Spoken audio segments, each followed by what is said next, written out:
got tired of corporate and the way the grocery industry was going with additives and solutions and all of that. We sell all natural products, no hormones, antibiotics, steroids, no saltwater flushes, no solutions. We make all of our own products, sausages, dips, smoked products, no preservatives, no fillers. Wow. So is the meat local meat?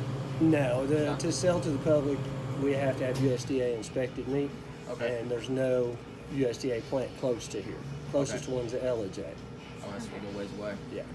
So what are some of the advantages, I guess, of having your meat? You said no hormones, no GMOs and stuff like that. It's healthier. Right? It's just healthier. Yeah. So I guess probably a big thing that draws people in here, right? It's like they want that fresh meat. And they don't well, the thing is too is if you buy here and you buy from a grocery store, you'll see a big difference in the taste. Yeah. And the shrink of the product because there's no solutions in it. Mm-hmm. What about like the quality of meats over the grocery stores? Like, do you guys butcher everything in house? No, you don't butcher in house. You can't. That's what I said. We couldn't. If we could, we'd do local. I mean, we cut everything in house, but we don't actually slaughter or butcher here. Okay. Okay. There's different terms. Different terms, yeah. If we're just basically meat cutting, okay. A butcher and shop and everything. We can cut whatever you want, but we're not. We don't have the whole animals. Okay, gotcha. So I guess another thing we talk about, you talk about like some of those standards you guys have to apply by USDA and stuff like that.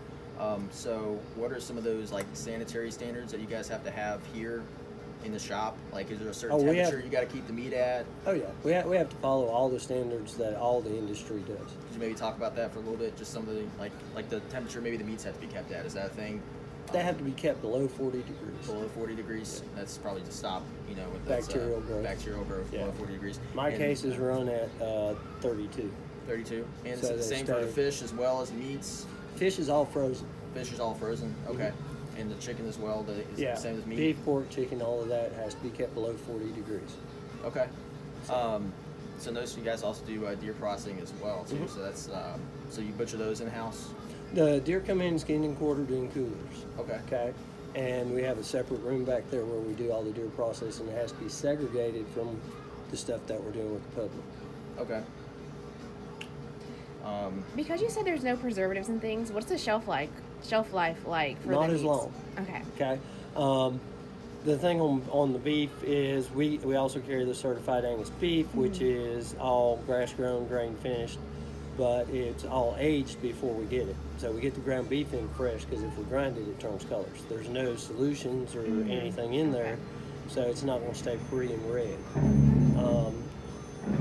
Not to say anything bad, I won't mention any names, but I had a friend that worked at a grocery store where the meat is prepackaged, and they had a roast that went out of date.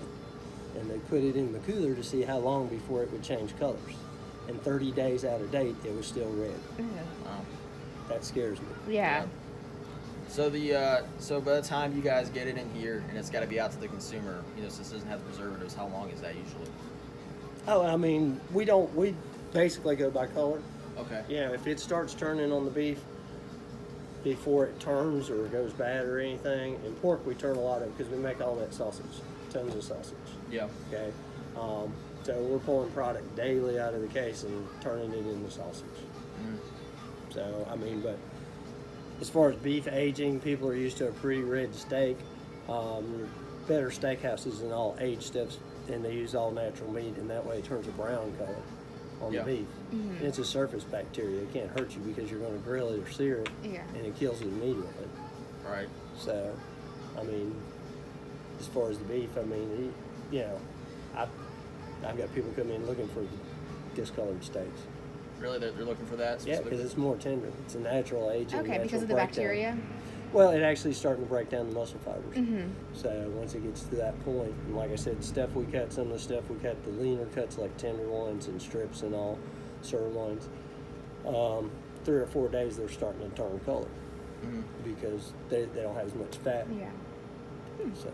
Are you guys like the people you're getting? Are they local people from Cartersville? Or are they coming in from I've got a guy that's going to come in and might interrupt this interview that's coming up here from Fort Lauderdale. Really? Wow. Just to get bacon and wild game.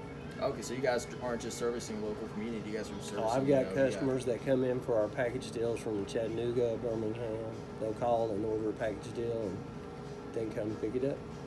So I noticed you guys got these like specials where you can get like the bulk Those are the meats. package deals, yeah. So I guess what are some advantages to buying like all your beef, or meats, I guess for 30 days at once instead of, I know a lot of people that just go once a week to the grocery store and they may buy, some meats. What are the advantages of buying like These meats? all compared to our case prices, all the package deals have a discount. They're all discounted? Yeah, if you look at them, I mean, it's like that one at the very far end, $550. That's 160 pounds of meat. Wow. Yeah. It's got everything, variety in there.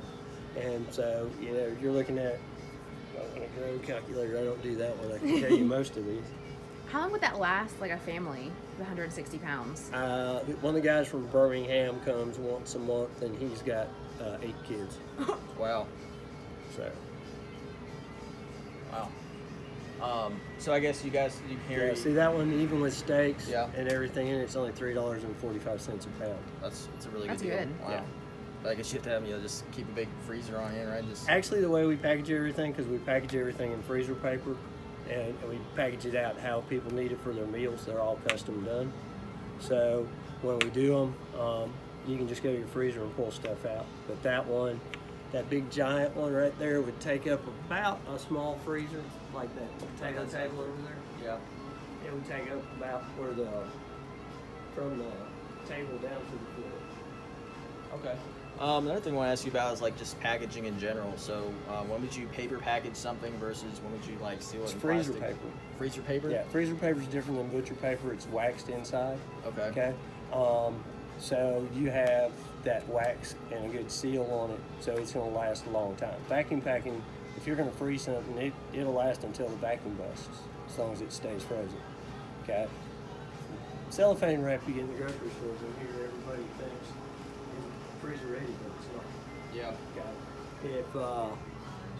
If it has little micron holes in it to let oxygen in and out. And that's why if you see stuff in the case and it's vacuum packing, it looks brown. Yeah. Okay? Yeah, I noticed that. Okay. And then you see the stuff in the trays and it's red. It's because the vacuum pack isn't letting any oxygen to the meat, so it turns back to a natural color. But with those little tiny holes in there, then the meat will look red and pretty. Yeah. Okay. But if you put it in your freezer, it also lets water moisture. Is that where you get the ice crystals? That's where you get the ice crystals, which is called freezer burn. Okay. No, that's Okay. interesting to That know makes that. sense. So when you're freezing it and you're vacuuming sealing it, you're trying to keep the oxygen out, right? You don't want any of that in. Well, it's not so much the oxygen; it's the water vapor. The water vapor Okay. is going to spoil it. Most people's freezers are frost-free now, which means the freezer has to warm up on the edges to 34 degrees to keep the frost from getting in there. Okay? Gotcha. It's a defrost cycle. You'll hear your freezer cut off. Yeah.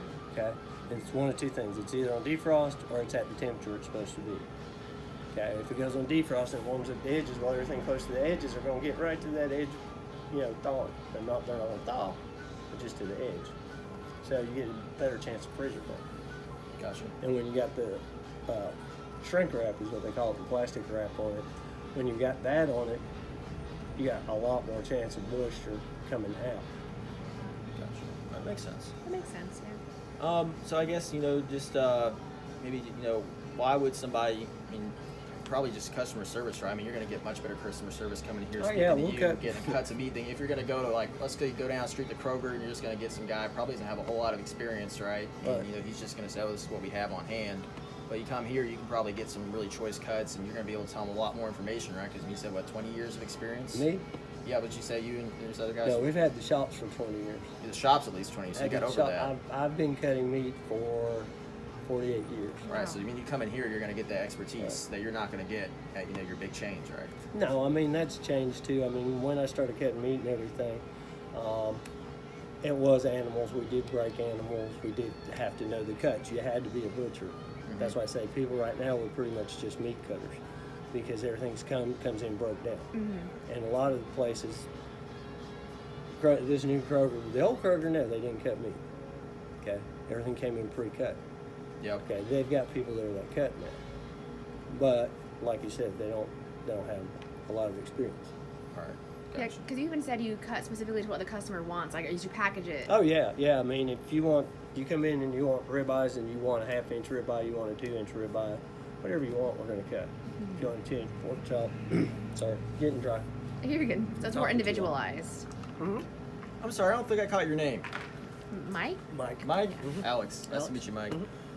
Would you just mind, I guess, to finish up just showing us around the place, just real I quick? mean, what do y'all want to see? I guess how you got your meats, sectioned up here. I mean, I noticed you got like seafood in the back there. Oh, we that's got all frozen. kinds of stuff. Yeah, this is a fresh meat case right here. So this is all fresh meats It's here. all fresh meats and stuff like that.